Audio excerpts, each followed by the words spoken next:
A show created by the fans, for the fans. We are your home for Ohio State football coverage all year long. The Scarlet and Gray Podcast, a Network 216 production. Live weekdays on the Network 216 YouTube channel. Send us all your questions and comments on Twitter at @VSG_podcast. Now, here are your hosts, Tyler Johnson, Jordan Dalton, and Nick Leisure. Good evening, everyone. Welcome to episode number 37 of the Scarlet and Gray Podcast. I am Tyler Johnson, joined by Jordan Dalton, Nick Leisure. He is in Disney at Epcot, enjoying life right now, so he will not be joining us tonight. But JD, how you doing tonight, my man? Not too bad. Ready to talk about some Ohio State football. Absolutely, dude.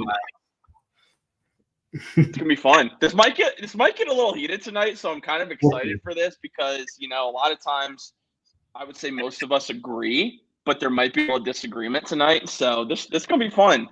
It's gonna be fun. As always, guys, just as a reminder, if you are watching on YouTube tonight, please be sure drop a like on the video and subscribe if you're brand new to Network 216, as we are trying to reach 3,000 subscribers. That is the next goal that we have. But also, the Scarlet and Gray Podcast Network 216 is proud to be a partner of Homage Athletic Apparel. And I just got some awesome gear from Homage. I got this Ohio State right here, the shoe. Got a lightweight hoodie that is behind me that just came in today. Guys, there's a lot of great stuff that Homage has. It's only going to continue, especially at Black Friday, only a couple weeks away. This past Friday, they had a sale 20 to 40% off everything store-wide. So it's a great reason to go check out homage.com. The link is in the description. If you want to check out the Ohio State clothing line, they got everything you guys are looking for. So be sure to check them out. That's homage.com. JD, the Buckeyes on Saturday, I would say a little underwhelming in the first half, to say the least, as Ohio State ended up trailing at the end of the first half, 9-7, to Rutgers, which was very surprising. The Buckeyes ended up winning, however, 35-16. There's plenty we're going to talk about, especially at the quarterback position. But what were some of just the takeaways or observations you had from this game? I mean, once again, the Buckeyes start slow in the first half. They pick it up in the second half, but I don't know. That first half was making me a little nervous with the way that offense was performing. Yeah, so I went back, rewatched the game right before the show, and I think that there's a general consensus among Big Ten teams on how they're going to beat Ohio State this year. And we saw it in the Indiana game. We saw it Wisconsin. We saw it Maryland. And now we saw it against Rutgers. All four of those teams have tried to run the clock out on Ohio State. Limit the possessions. Ohio State, I think we said it last week on the show. They're one of the top 5 teams in the country at possessions, least amount of possessions per game, up there with a couple of the service schools in Michigan. So I think part of that is their opponents are just trying to limit our possessions. We saw it a lot against Rutgers. I think they had us on time of possession for the game. And there was one point in the game where they had about 20 minutes and we had about 10 minutes of possession, and we were losing at that point in the game. So it was definitely a strategy going into the game. Greg Schiano wanted to run that ball and run it. They did. What was the guy's name? Kyle Monagali or something like that. I might be saying that wrong, but yeah, ran for 159 yards. A lot of that came on that fumble Ruski play, but he averaged 4.5 a carry, and he kept them in the game for a while. So I think that was watching it back, just seeing that trend of these teams that were playing. They really do try to limit possessions, and for sure Michigan's going to be doing the exact same thing when we play them on the 25th. So I think that was my takeaway. I definitely want to get into Kyle McCord's play, which I know we're going to talk about, and then kind of break down a couple of things that I saw in the game. But that was the big one. Yeah, for me, not a ton of observations outside the ones you covered, but one stands out for me. It's pretty obvious. TreVeyon Henderson, if he could remain healthy for an entire college football season, is in the Heisman conversation. I think that's pretty apparent. He is talent-wise one of the most talented running backs in college football. He consistently just makes this offense relevant, I would say. With TreVeyon Henderson on the field, it's completely different offense for Ohio State. It looks better. He's just such a playmaker for this offense, not only in the run game, but in the passing game as well, being a safety blanket for Kyle McCord, well over 200 total yards in this game. Marvin Harrison Jr. really didn't have the impact I was expecting. I know he was double and triple team, but also you didn't really see that they didn't really incorporate trying to get him involved on crossing routes and things like that. Normally they do that at the beginning of the game. They didn't do that in this game, which was interesting. Emeka Egbuka didn't. I thought he was going to have a little bit more of an impact. And, of course, you found out that even though G. Scott Jr. did score his first career touchdown, congrats to him, not having Cade Stover, big loss. So he needs to get healthy. That's for sure. So those are some of my – in the defense. Got to fix that run defense before we get to the end of the season. Because I'll admit, I get Rutgers is improved, and I'm not taking anything away from them. That run defense, considering Rutgers couldn't throw it all, should have been a lot better than that. And it wasn't. That was in my notes for sure. They couldn't throw the ball, so they're going to be running, and we still couldn't stop it. I wrote it down. Red flag. That was definitely something that stood out as well. And now we're going to talk the elephant in the room here. And this is where definitely going to disagree on this. Kyle McCord's performance on Saturday, you look at the numbers, and he had 3 touchdowns, 1 pick, 19 of 26, 189 yards. So the completion percentage was there. He threw an interception once again. He has thrown interception the last couple weeks now. That has been consistent. Did not fumble it this week. So there's a positive, truly. And I'm not saying that sarcastically. That's been a big thing with him in security. I'll tell you this. I'm saying the same thing I said last week. The biggest thing that's worrying me with Kyle McCord is I'm expecting my quarterback to progress. He's been in the program for 3 years. He's been in this offense for 3 years. He knows this team. Like, he knows these guys. He knows what Ryan Day wants. I'm not seeing an improvement.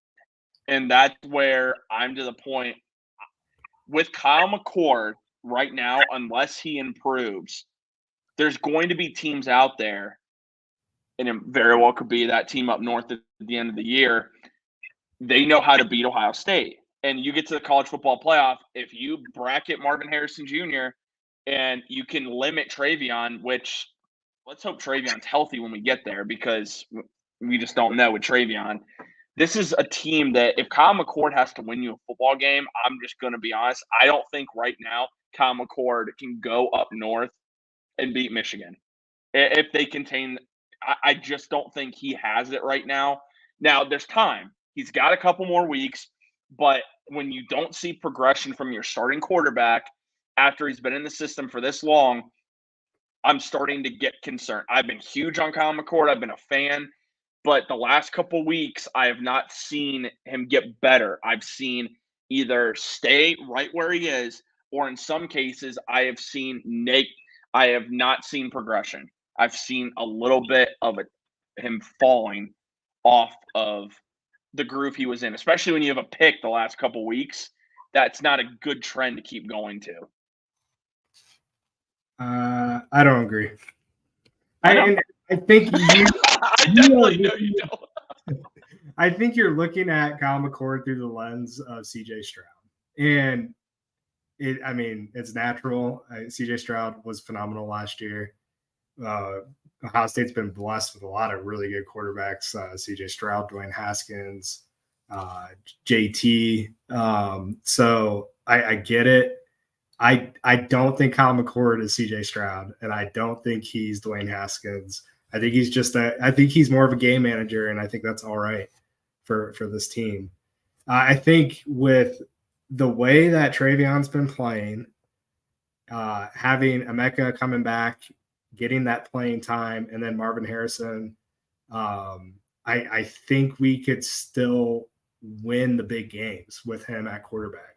And so one of the things I did was I was really curious because we've been having these conversations like we need to see progression. Kyle McCord started the game 11 for 11. He actually broke the all-time completion streak in a football game, 18 straight completions later in the game. So he started 11 for 11. He had 18 straight completions in this game. And I'm like, and so I went back, I watched it. The biggest mistake he made was the interception, which came right after that. It was the next drive after we had just gotten stopped on the fake punt, which what in the world was that? So I think he was pressing a little bit on the throw. He had just completed a deep ball to Marvin, went right back to him. It got picked on the next play. And that was his only mistake in the game. I think if you are viewing him as a game manager and as a JT Barrett type of quarterback, I think he's right where he needs to be. I truly do. If you want to pull up the stats, I don't know can you make this full screen? Can you see that better or? I can see it, but so if you look at JT, I can't really zoom in anymore. Yeah, this is good enough. So in 2016, I'm going to compare their junior years because that's where Kyle McCord is in the system. If you look at JT's stats, his passing stats through 13 games compared to Kyle currently through 9, Kyle's almost at the same yardage.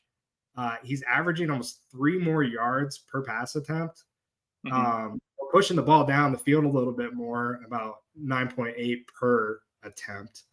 And in his completion, it's 9.2. He's got 17 touchdowns compared to JT's 24, and he's got 4 interceptions. His QB rate's about the same as his senior year. So I think like if we're comping Kyle McCord to anybody, it should be JT Barrett. He doesn't have the mobility that JT had.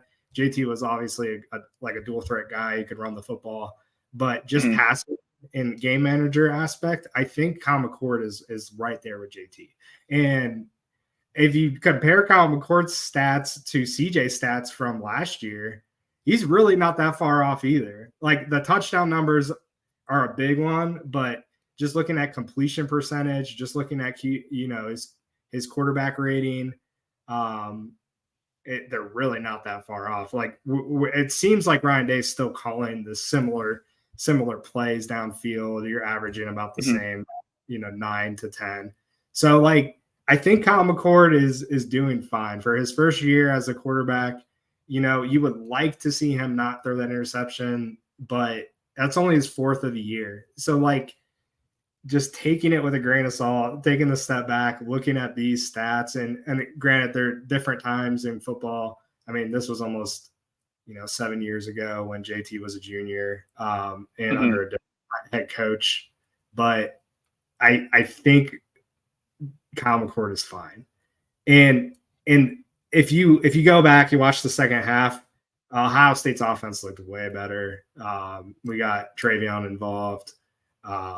We had a couple big plays, which I think is the biggest thing this offense has been lacking all year is big plays. And Travion had that big 59-yard catch and run. So I don't want to freak out about the quarterback. Another thing, we had talked about Carson Beck last week, the Georgia quarterback. Yeah. If you look at Kyle McCord's stats compared to Carson Beck, they're almost identical too. Almost identical. I think Carson Beck has 1 less touchdown, same amount of interceptions, pretty close on yards per attempt, yards per completion, and their quarterback ratings in the 160s. His quarterback ratings in the 160s as well. So I just think we've been so, spoiled as fans, and we expect so much out of our quarterbacks that we're not sitting back and we're not, just looking at the facts and seeing like, hey, this guy in his first year is doing pretty solid. And we're undefeated. We're 8-0. We are. Actually, yeah, we are. We are actually 9-0. Even better. Like, the thing, again, the biggest thing for me is I'm not seeing a guy that's getting better, though. Like, I get it. He is a game manager. What do you want to see from this guy? Like, he started the game 11 for 11. He had 18 straight completions in the game. He's taking care of the football pretty well. Not a turnover every single week, basically, in some capacity. Almost every week. Either interception or fumble. I will say another big red flag is pass pro. And we had this drive. It was the second drive of the game. No, yeah, sorry. Third drive of the game. We had 3 straight first downs on the third drive of the game. And on first down, Travion blows the block, or there's some miscommunication in pass pro. We get a 10-yard sack on first down, and that kills a drive. And like, I think that's been a common trend with a lot of the games this year is we can't get out of our own way, whether it's in the red zone or it seems like the red zone, or just making untimely turnovers, or just not being able to get to the sticks. And another thing that I saw is there were multiple occasions on 3rd and medium, 3rd and short, where our wide receivers are running routes like 1 or 2 yards in front of the sticks. Like they don't have any awareness of where they're running their routes. And like Agbuka's getting tackled 1 yard short. Carnell Tate's getting tackled 1 yard short. G. Scott runs a route 2 yards short. And it was a constant thing like throughout the game where we could have gotten a first down if you just take that 1 more yard down the field. So it's frustrating. I get it. But at the same time, like, our defense is playing really well. They are playing, which helps. But yeah, there was the first 3 quarters of that game were way closer than they should have been. That's for sure. Oh, absolutely. Yeah. That was frustrating. Again, the thing for me, this is what I go back to. Who was the last quarterback for a championship team that was this much of a so-called game manager? I mean, if you look at it, Stetson Bennett was pretty stinking good, okay? Like, we can make fun of him all day long for being so old. He was a pretty good quarterback, like, for 2 years at Georgia. You look at some of the quarterbacks Alabama's had. I mean, they've had Tua, a quarterback. Clemson has had Trevor Lawrence. When we won a championship, we had Cardell Jones, who by that point was slinging it everywhere. But you still had Zeke Elliott. I mean, my point is, like, when it comes to winning titles, I think you can get to the playoff with McCord. I don't know if you can win it with McCord is my thing. Like, I don't know if the quarterback play is good enough in that case. I mean, let's even talk about Max Duggan from TCU.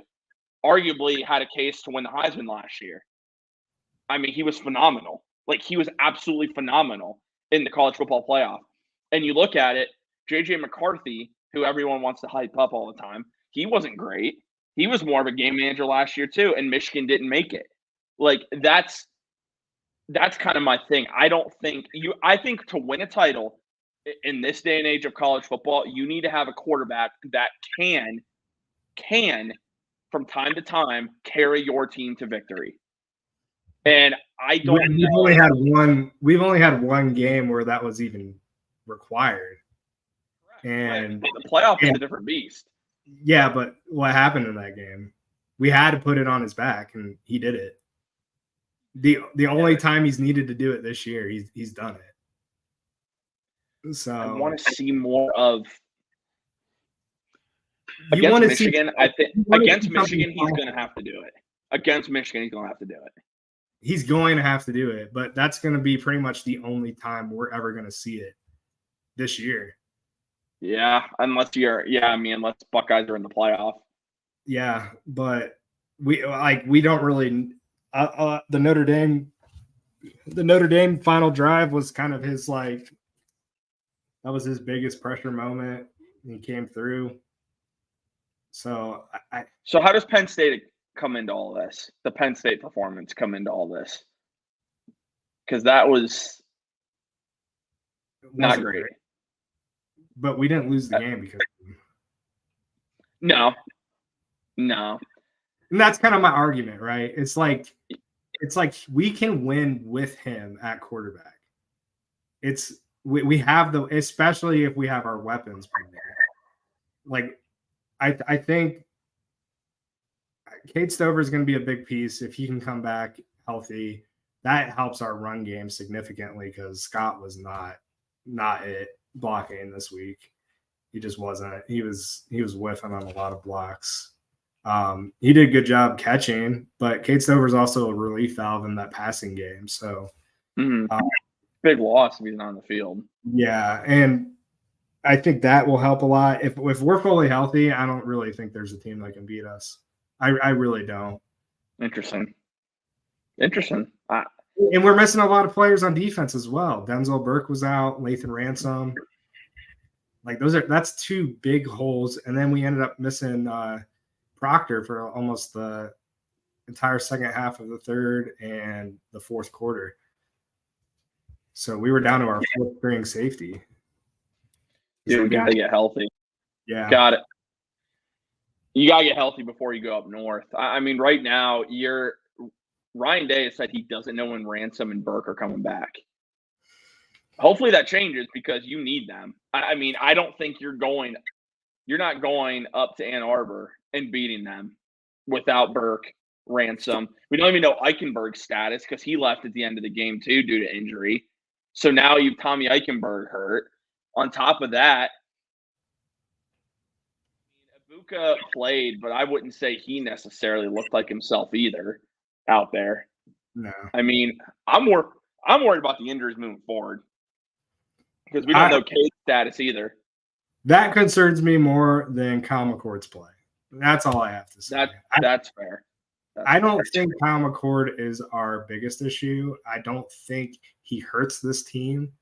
I don't think he's our best option at quarterback. I think we would be better off taking the bumps and bruises with a younger quarterback that has a little bit more potential. I'm not going to name any names right now, but I think we would be better off as a team in the future. But I don't think Kyle McCord is going to lose us a football game. Knock on wood. I think it would be something else, like a defensive underperformance or something. But I will say the three. So we were losing at halftime, 9-7. The three possessions they scored, they were all field goals. So our defense actually held up 3 red zone possessions, 2 goal line stands to end and that was to end the half. 3 straight drives they had gotten into the red zone. That was big.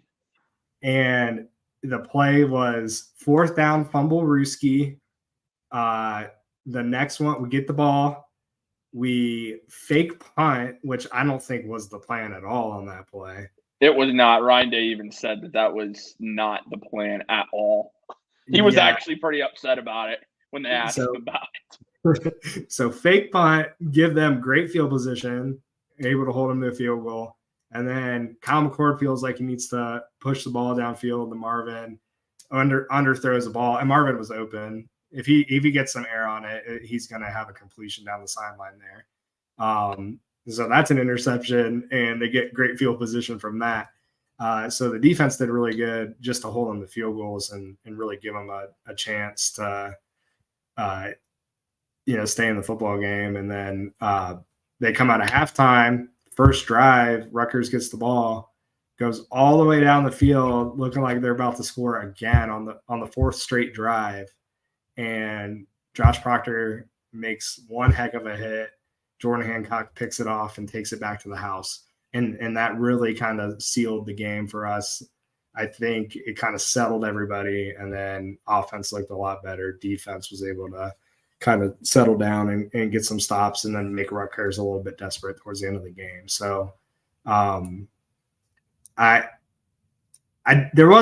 rewatching it, there wasn't a lot that really stood out to me as red flags. The run defense wasn't Kyle McCord's play. I thought he played fine, honestly. There was a lot of drops by the wide receivers that definitely didn't help him. But yeah.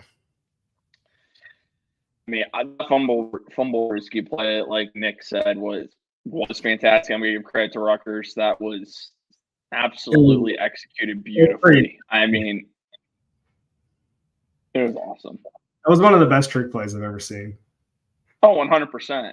And I hope to see – I don't know if I'll ever get to see that in the game again, but I would love to see that again because that was fantastic. Well, and I thought it was really clever because they lined it up like they were going to do like a, brotherly shove or tush push or whatever you want to call it. And then they just double snapped it essentially. And that was beautiful, beautiful play. Yeah, it was. And credit to Rutgers too. I mean, Greg Schiano's got that program.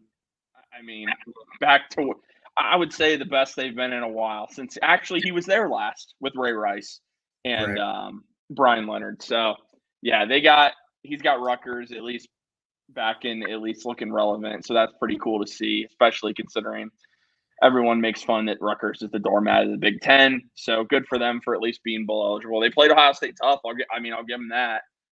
They had a decent quarterback. Who knows what would have happened in that game? But I mean, Rutgers is bowl eligible. They're bowl eligible in Colorado, isn't it? Yeah, that's at the moment. That's something. That's something. I think too. Real quick, because we only have a couple minutes left. Do you think Marvin Harrison Jr.'s Heisman took a hit on Saturday due to the not because he did get 2 touchdowns, but it's the yards that people look at, and after their performance by some of the quarterbacks, everyone's thinking that Marvin's not really on the radar as much anymore. I think the 2 touchdowns actually I wouldn't say helped them, but it made it less of a hit on his chances. So I think he's still in the running. But honestly, man, he needs to have a big game this week against Michigan State because Michigan State's not very good. And then against Minnesota, I think he could have another big game. And then if he balls out against Michigan, gets that Heisman moment against the top 3 team, I think he could come away with it. And there is very good chance going into that game. The Heisman favorites are JJ McCarthy and Marvin Harrison Jr. And there's very good chance that game could determine national championship implication, college football, Big Ten championship, and Heisman implications. So that'll be an interesting football game. For more than that as well.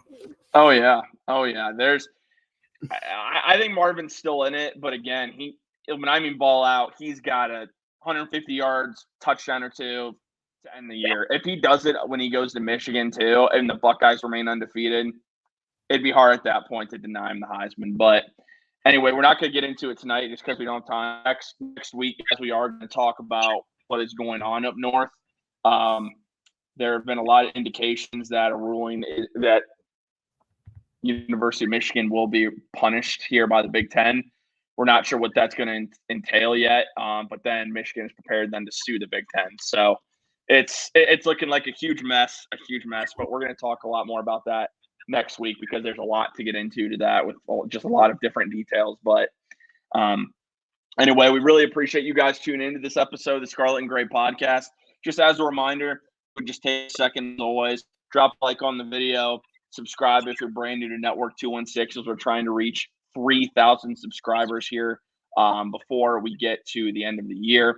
We will be back for Saturday morning for your Ohio State versus Michigan State game day preview as the Spartans head to the shoe to take on the Buckeyes for an evening kickoff. But thank you guys for tuning in to episode 37 of Scarlet and Gray Podcast. We will talk to you guys all again soon.